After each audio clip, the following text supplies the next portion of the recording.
Canada نے امریکہ کے خلاف طبلِ جنگ بجا دیا ہے۔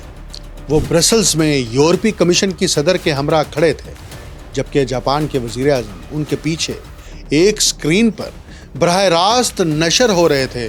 یہ محض ایک پریس کانفرنس نہیں تھی، یہ عالمی صف بندی کا اعلان تھا۔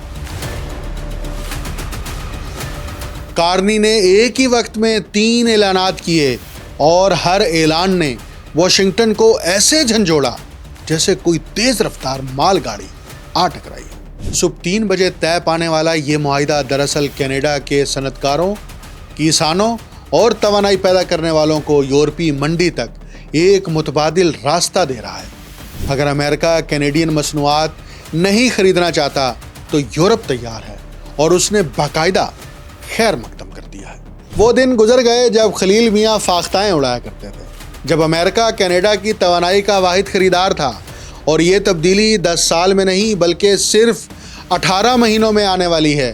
اب سوال یہ ہے کہ اس بات سے واشنگٹن کیوں خوفزدہ ہے؟ 5 بڑی مغربی معیشتوں نے ایک نیا ٹیکنالوجی اتحاد قائم کیا، اور امریکہ کو اس اتحاد سے باہر رکھا گیا ہے۔ یہ ایک غیر معمولی واقعہ ہے، ایسا پہلے کبھی نہیں ہوا۔ ٹرمپ کے معاشی مشیر 2 حصوں میں تقسیم ہو چکے ہیں۔ پہلا گروہ کہتا ہے کہ مزید سخت جواب دیا جائے، ٹیرف بڑھائے جائیں، کینیڈین بینکوں پر پابندیاں لگائی جائیں، اثاثے منجمد کیے جائیں، یعنی مکمل معاشی جنگ کی طرف جایا جائے۔ دوسرا گروہ خبردار کر رہا ہے کہ یہ صورتحال تباہ کن ہو سکتی ہے۔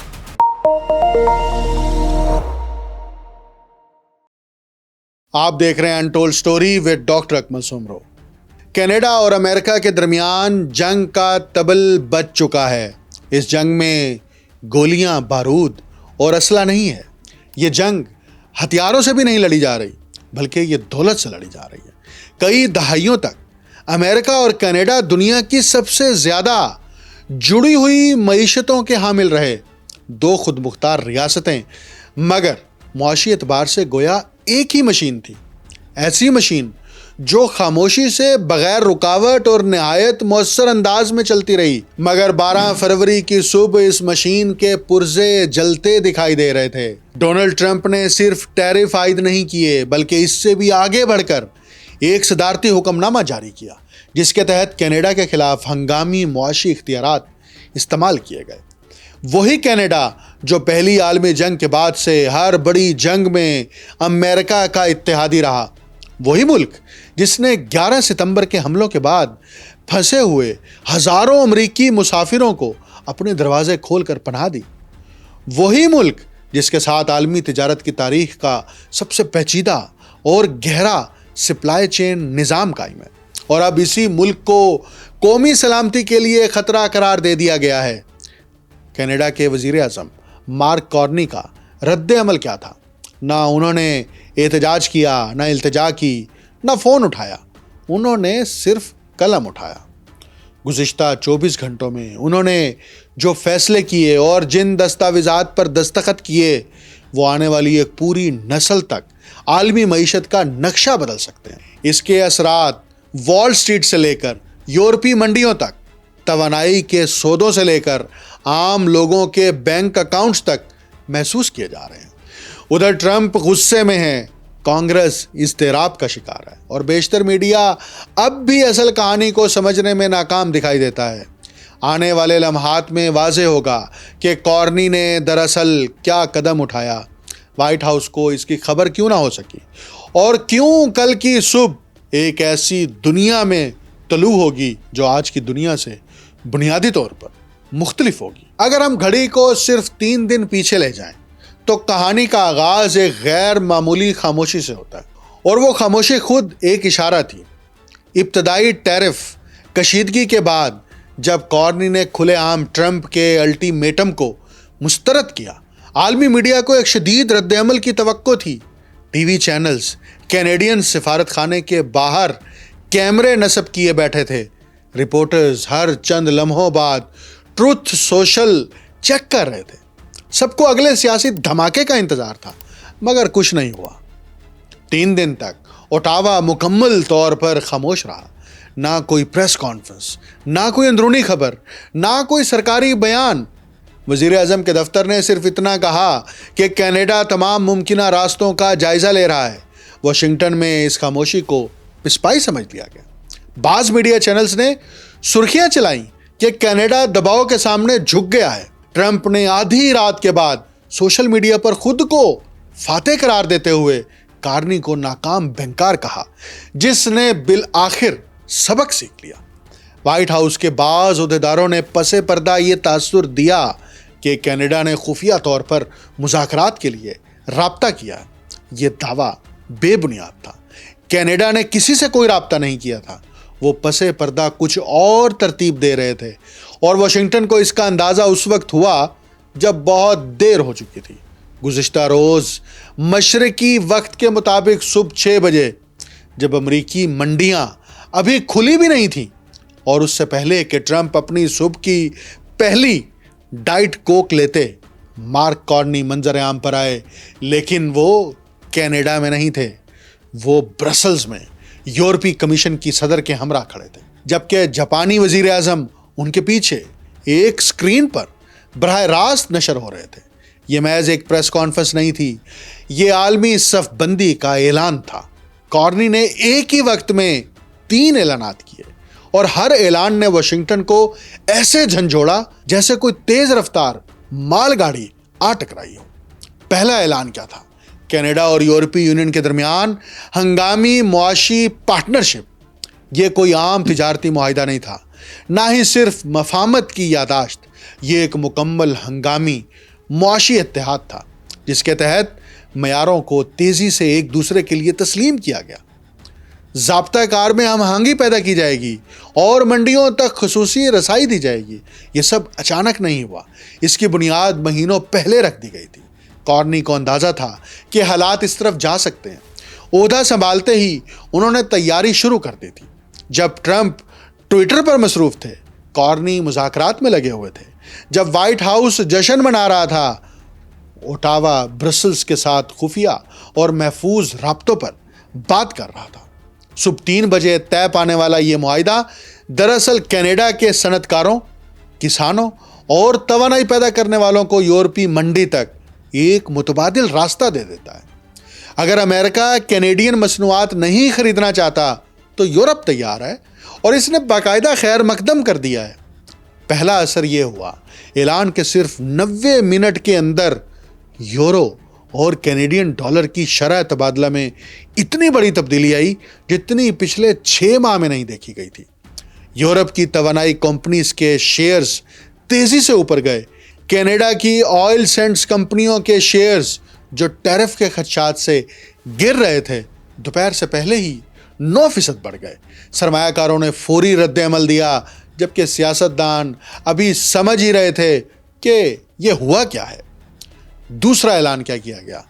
پیسیفک کوریڈور انرجی معاہدہ۔ یہ وہ اعلان تھا جس نے وائٹ ہاؤس کو پریشان کر دیا۔ کینیڈا نے جاپان اور جنوبی کوریا کے ساتھ ایک تیز رفتار معاہدے کا اعلان کیا، جس کے تحت مائع قدرتی گیس اور بھاری خام تیل کی برآمدات کو بحر الکاہل کے راستے ایشیا کی طرف موڑا جائے گا۔ برٹش کولمبیا کے ساحل پر پائپ لائنز اور بندرگاہوں کی تعمیر کو ہنگامی اختیارات کے تحت تیز کیا جا رہا ہے۔ کارنی نے قومی معاشی سلامتی کا جواز استعمال کرتے ہوئے ان ماحولیاتی جائزوں کو نظر انداز کیا جو ایک دہائی سے ان منصوبوں میں رکاوٹ بنے ہوئے تھے۔ اس بات پر دوبارہ غور کریں، وہ شخص جو بینک آف انگلینڈ کا سربراہ رہ چکا ہے، جو دنیا کو ماحولیاتی مالیات پر لیکچر دیتا رہا، اب پائپ لائنیں بنانے کے لیے ماحولیاتی قواعد کو ایک طرف رکھ رہا ہے۔ اس لیے نہیں کہ اسے ماحول کی پرواہ نہیں، بلکہ اس لیے کہ وہ سمجھتا ہے بقا نظریے سے پہلے آتی ہے۔ وہ دنیا کو اور خاص طور پر ٹرمپ کو صاف الفاظ میں یہ پیغام دے رہے ہیں کہ کینیڈا اب کسی کا پابند سپلائر نہیں رہے گا۔ وہ دن گزر گئے جب امریکہ کینیڈا کی توانائی کا واحد خریدار تھا، اور یہ تبدیلی 10 سال میں نہیں بلکہ صرف 18 مہینوں میں آنے والی ہے۔ اب سوال یہ ہے کہ اس بات سے واشنگٹن کیوں خوفزدہ ہے؟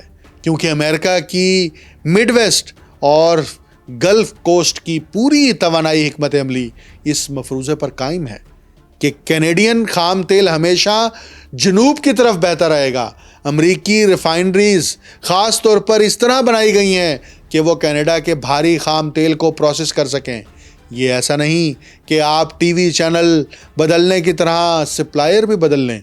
اگر انہیں مشرق وسطیٰ کے ہلکے خام تیل کو استعمال کرنا پڑے تو ان ریفائنریز کو اربوں ڈالر خرچ کر کے نئے سرے سے ڈھالنا ہوگا، اور اس میں کئی سال لگیں گے۔ کارنی یہ حقیقت اچھی طرح جانتے ہیں۔ انہیں معلوم ہے کہ یہ ریفائنریز گویا یرغمال ہیں۔ انہیں آج تیل بند کرنے کی ضرورت نہیں، انہیں صرف یہ دکھانا ہے کہ وہ کل تیل روک سکتے ہیں، اور کل انہوں نے یہی ثابت کر دیا۔ ان اعلانات کا دوسرا اثر کیا ہوا؟ امریکی ریفائنری کمپنیز کے شیئرز میں مجموعی طور پر 6% کمی آ گئی۔ ماریتھین پیٹرولیم، ویلرو، فلپس 66 سب کے شیئرز تیزی سے نیچے گر گئے۔ گولڈمین سیکس کے تجزیہ کاروں نے فوری طور پر اپنے صارفین کو ہنگامی نوٹ جاری کیا۔ اس کا عنوان تھا، صرف 2 لفظ تھے، سپلائی رسک۔ وال اسٹریٹ کی زبان میں اس کا مطلب ہے حالات ٹھیک نہیں ہیں۔ کارنی نے تیسرا اعلان کیا کیا، اور یہی وہ قدم تھا جس کی کسی کو توقع نہیں تھی، ڈیجیٹل اتحاد۔ کارنی نے اعلان کیا کہ کینیڈا یورپی یونین، برطانیہ، جاپان اور آسٹریلیا کے ساتھ مل کر مشترکہ ڈیجیٹل انفراسٹرکچر اور مصنوعی ذہانت کی ترقی کا معاہدہ کر رہا ہے۔ اس کے تحت ڈیٹا کے مشترکہ معیار، اے آئی کی حفاظت کے مشترکہ اصول اور ڈیجیٹل دانشورانہ ملکیت کو باہمی طور پر تسلیم کیا جائے گا۔ اور اب اصل نقطہ سن لیجئے، اس معاہدے میں امریکہ کو شامل نہیں کیا گیا۔ جی ہاں، 5 بڑی مغربی معیشتوں نے ایک نیا ٹیکنالوجی اتحاد قائم کیا اور امریکہ کو اس سے باہر رکھا۔ یہ ایک غیر معمولی واقعہ ہے، ایسا پہلے کبھی نہیں ہوا۔ 1945 کے بعد سے ہر بڑے مغربی معاشی اور ٹیکنیکل سسٹم کے مرکز میں امریکہ رہا ہے، اور صرف ایک صبح میں مارک کارنی نے امریکہ کو اس کمرے سے باہر کر دیا۔ یہ کیوں اہم ہے؟ کیونکہ اگلا صنعتی انقلاب ڈیٹا اور مصنوعی ذہانت پر چلے گا۔ جو اسٹینڈرڈ طے کرے گا وہی مستقبل پر اختیار رکھے گا۔ اگر یہ 5 معیشتیں اپنے قوانین اور ضابطوں کو آپس میں ہم آہنگ کر لیتی ہیں اور امریکہ باہر رہ جاتا ہے تو امریکی ٹیکنالوجی کمپنیز کے لیے یہ ایک بڑا مسئلہ بن جائے گا۔ انہیں 2 الگ الگ قانونی سسٹمز کے مطابق چلنا پڑے گا۔ اس سے ان کے اخراجات بڑھیں گے اور ان کی منڈیوں تک رسائی محدود ہو جائے گی۔ اطلاعات کے مطابق دوپہر تک سلیکان ویلی کے لابسٹ کانگریس کے ارکان کو مسلسل فون کر رہے تھے۔ تیسرا اثر ان اعلانات کا کیا ہوا؟ کل نیسڈک انڈیکس 550 پوائنٹس گر گیا، جو پچھلے 14 مہینوں کی سب سے بڑی ایک روزہ کمی تھی۔ میٹا، گوگل اور مائکروسافٹ سب کے شیئرز نمایاں طور پر نیچے آئے۔ اس کی وجہ ان کے کاروبار میں کوئی خرابی نہیں تھی، بلکہ مارکیٹ کو اچانک احساس ہوا کہ امریکی ٹیکنالوجی کی برتری کوئی یقینی چیز نہیں ہے۔ یہ ایک رعایت تھی، اور وہ رعایت برسلز میں ایک سیاہ سوٹ پہنے کینیڈین لیڈر نے ختم کر دی، جو کارڈز دیکھ کر اعلان پڑھ رہا تھا۔ اب ذرا وائٹ ہاؤس کے اندر کی صورتحال پر بات کرتے ہیں۔ اطلاعات کے مطابق وہاں شدید افراتفری ہے۔ یہ کوئی منظم یا حکمت عملی کے تحت پیدا کی گئی افراتفری نہیں ہے، بلکہ ایسی جس میں لوگ اپنے ریزیومے اپ ڈیٹ کرنے لگے ہیں۔ ٹرمپ کے معاشی مشیر 2 حصوں میں بٹ چکے ہیں۔ پہلا گروہ کہتا ہے کہ مزید سخت جواب دیا جائے، ٹیرف بڑھائے جائیں، کینیڈین بینکوں پر پابندیاں لگائی جائیں، اثاثے فریز کیے جائیں، یعنی مکمل معاشی جنگ کی طرف جایا جائے۔ دوسرا گروہ خبردار کر رہا ہے کہ یہ صورتحال تباہ کن ہو سکتی ہے۔ ان کا کہنا ہے کہ کارنی نے ہر محاذ پر امریکہ کو پیچھے چھوڑ دیا ہے، اور مستقل مالی نقصان سے بچنے کے لیے فوری طور پر کشیدگی کم کرنا ضروری ہے۔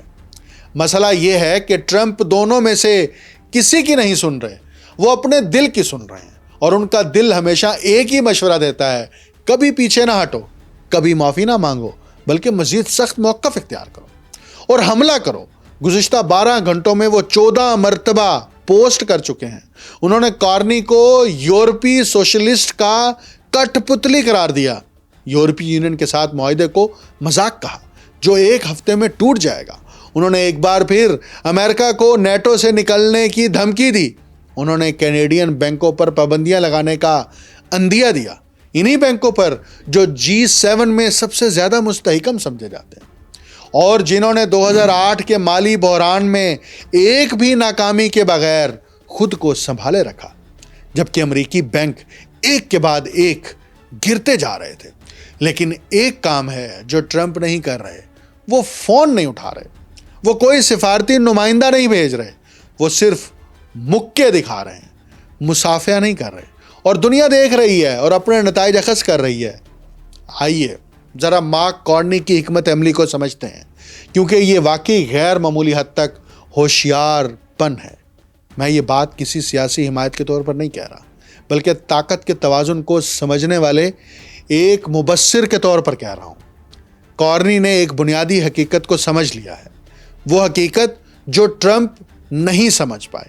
21ویں صدی میں معاشی طاقت کا تعلق صرف جسامت سے نہیں ہوتا، بلکہ رابطوں اور باہمی جڑت سے ہوتا ہے. یہ درست ہے کہ امریکہ دنیا کی سب سے بڑی اکانومی ہے، مگر صرف بڑا ہونا کافی نہیں اگر باقی دنیا آپ کو راستے سے ہٹا کر اپنے لیے نئے راستے بنا لے. کارنی دراصل ایک متبادل راستہ بنا رہے ہیں، ایک بائی پاس. وہ امریکہ کو شکست دینے کی کوشش نہیں کر رہے، بلکہ امریکہ کو ارریلیونٹ بنانے کی کوشش کر رہے ہیں. اور یہ کسی بھی ٹیرف سے کہیں زیادہ خطرناک اسٹریٹجی ہے. ٹرمپ لین دین کی سیاست کو سمجھتے ہیں، آپ مجھے یہ دیں میں آپ کو وہ دوں. لیکن وہ نیٹ ورک کی طاقت کو نہیں سمجھتے. وہ یہ نہیں سمجھتے کہ جب آپ کسی جال یعنی نیٹ ورک کے ایک حصے پر دباؤ ڈالتے ہیں تو باقی حصے خود کو دوبارہ منظم کر لیتے ہیں. وہ نئے راستے تلاش کرتے ہیں، نئی پارٹنرشپ قائم کرتے ہیں. اور جب یہ نئے رابطے قائم ہو جائیں تو وہ صرف اس لیے ختم نہیں ہو جاتے کہ آپ نے دباؤ ڈالنا بند کر دیا، وہ مستقل ہو جاتے ہیں. کارنی اس ہفتے جو بھی تجارتی معاہدہ کریں گے وہ امریکہ کی معاشی مرکزیت کے تابوت میں ایک اور کیل ثابت ہوگا. اس لیے نہیں کہ کوئی ایک معاہدہ امریکی منڈی کی جگہ لے لے گا، بلکہ اس لیے کہ سب مل کر یہ ثابت کریں گے کہ امریکی منڈی ہی واحد راستہ نہیں. اور جب دنیا واقع ہی یہ یقین کر لے کہ امریکہ واحد آپشن نہیں تو وہ طاقت اور اثر و رسوخ جو واشنگٹن کو گزشتہ 80 برس سے حاصل تھا آہستہ آہستہ ختم ہونے لگے گا. یہ وہ بات ہے جو وائٹ ہاؤس نہیں سمجھ رہا. وہ سمجھ رہے ہیں کہ یہ صرف مذاکرات ہیں، مگر حقیقت میں یہ ایک نئے نظام کی تشکیل ہے. کارنی ٹرمپ سے بات چیت نہیں کر رہے، وہ مستقبل کے ساتھ معاملہ طے کر رہے ہیں اور ٹرمپ اس کمرے میں موجود ہی نہیں. اب میں آپ کو بتاتا ہوں کہ آپ کو کیوں خوف زدہ ہونا چاہیے.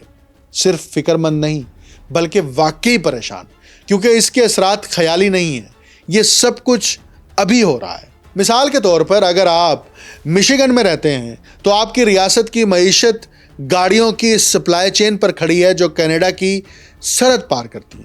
وہ سپلائی چین اب خطرے میں ہے. جوں یہ صورتحال جاری رہتی ہے صنعت کار متبادل راستے تلاش کر رہے ہیں. وہ میکسیکو کی طرف جا رہے ہیں، وہ بیرون ملک سپلائرز پر غور کر رہے ہیں. اور جب یہ نئے تعلقات بن جاتے ہیں تو ٹیرف ختم ہونے کے بعد بھی نوکریاں واپس نہیں آتی، وہ ہمیشہ کے لیے ختم ہو جاتی ہیں.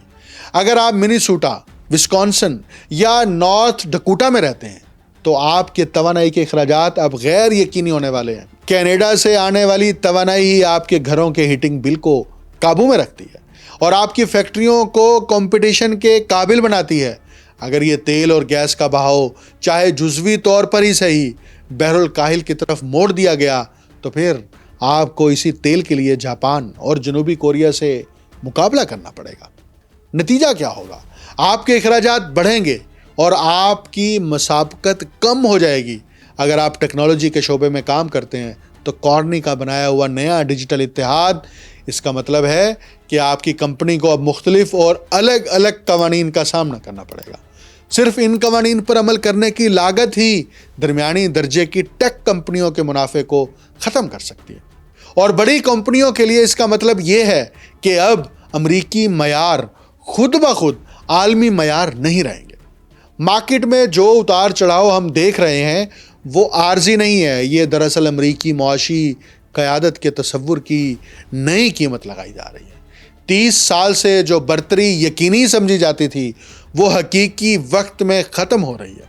لیکن معیشت سے ہٹ کر یہاں ایک اور گہری بات ہو رہی ہے، ایسی بات جو ہر امریکی کو رات بھر جگا سکتی ہے۔ امریکہ کی اخلاقی ساکھ کمزور ہو رہی ہے، دشمنوں کی وجہ سے نہیں بلکہ اپنے فیصلوں کی وجہ سے۔ جب آپ کا سب سے قریبی اتحادی وہ ملک جو آپ کے ساتھ اقدار، زبان، سرحد اور تاریخ کا رشتہ رکھتا ہے آپ کی طرف دیکھ کر کہے کہ ہم اب آپ پر اعتماد نہیں کر سکتے، تو باقی دنیا بھی غور کرتی ہے۔ ڈنمارک غور کر رہا ہے، آسٹریلیا غور کر رہا ہے، ہر وہ ملک جس نے کبھی واشنگٹن کے وعدے پر بھروسہ کیا اب یہی سوال پوچھ رہا ہے، اگر انہوں نے کینیڈا کے ساتھ ایسا کیا تو ہمارے ساتھ کیا کریں گے؟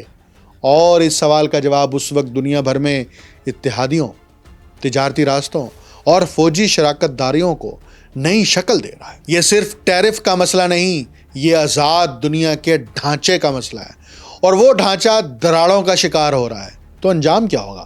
مجھے 2 راستے نظر آتے ہیں اور درمیان کا کوئی راستہ نہیں۔ پہلا راستہ، عقل غالب آ جائے، یعنی کارپوریٹ امریکہ جس میں آٹو انڈسٹری، توانائی کا شعبہ اور بڑی ٹیک کمپنیاں شامل ہوں، ایک مشترکہ پیغام کے ساتھ واشنگٹن پر دباؤ ڈالیں۔ اب اسے روک دیں۔ سرحدی ریاستوں کے ریپبلکن گورنر خاموشی توڑ کر کھلے عام مسئلے کے حل کا مطالبہ کریں۔ ٹرمپ گرتی ہوئی مقبولیت اور منڈی کے بحران کو دیکھتے ہوئے ایک ایسے سربراہی اجلاس پر آمادہ ہو جائیں جو انہیں باعزت راستہ فراہم کرے۔ کارنی جو ایک ٹیکنوکریٹ ذہن رکھتے ہیں انہیں ایسا حل پیش کریں جسے ٹرمپ اپنی فتح قرار دے سکیں، جبکہ کینیڈا کی خود مختاری بھی برقرار رہے۔ یورپ اور ایشیا کے ساتھ نئے تجارتی معاہدے قائم رہیں مگر فوری بحران ٹھنڈا پڑ جائے۔ یہ امید والا راستہ ہے، لیکن اس کے لیے ٹرمپ کو ایک ایسا کام کرنا ہوگا جو انہوں نے زندگی میں کبھی نہیں کیا، یعنی برابر کی صورتحال قبول کرنا۔ دوسرا راستہ، حالات بگڑتے جائیں، ٹرمپ یورپی یونین کے معاہدے کے خلاف جوابی کارروائی کریں۔ ٹرمپ نے کینیڈا کے ساتھ شراکت داری میں شامل یورپی کمپنیوں پر ثانوی پابندیاں عائد کر دی ہیں۔ یورپ نے امریکہ کے خلاف جواب دیا۔ جاپان نے امریکی ٹریجری بانڈز کی خریداری سے پیچھے ہٹ گیا۔ ڈالر کمزور ہو گیا۔ عالمی معیشت مختلف حریف بلاکس میں تقسیم ہو گئی۔ ہم ایک ایسے دور میں داخل ہو گئے ہیں جس میں عالمی سطح پر اقتصادی تعلقات کمزور ہو جائیں گے، اور 2008 کے مالی بحران بھی اس کے مقابلے میں معمولی لگے گا۔